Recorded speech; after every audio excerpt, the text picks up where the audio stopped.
Series യാത്രയുടെ ഈ ഒരു എപ്പിസോഡിൽ പ്രധാനമായിട്ട് ഗുജറാത്തിലെ ബാലസിനോർ എന്ന് പറയുന്ന സ്ഥലത്ത് ഒരു ഡൈനോസർ ഫോസിൽ പാർക്ക് നിലകൊള്ളുന്നുണ്ട്. അവിടെ മനോഹരമായൊരു മ്യൂസിയം, ആ മ്യൂസിയമാണ് ഞങ്ങൾ ഏറ്റവും ആദ്യം കയറി കണ്ടത്. അവിടുത്തെ മറ്റൊരു പ്രത്യേകതയിലേക്കാണ് ഈ ഒരു എപ്പിസോഡിൽ നിങ്ങളെ കൂട്ടിക്കൊണ്ടു പോകുവാൻ ഞാൻ ആഗ്രഹിക്കുന്നത്.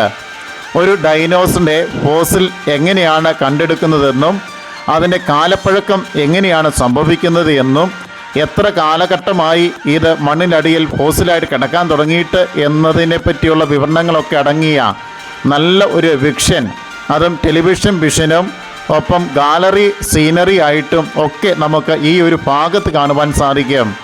ഈ ഒരു ഭാഗത്ത് ഈ ഗാലറി കൊണ്ട് പ്രധാനമായിട്ടും നല്ല ഒരു വിഷൻ ഇവിടെ എത്തിച്ചേരുന്നവർക്ക് ലഭ്യമാകണം എന്നുള്ള ഉദ്ദേശത്തോടു കൂടി നല്ല ഒരു വിവരണത്തോടു കൂടിയ ഗാലറിയാണ് ഇവിടെ ഒരുക്കിയിരിക്കുന്നത്.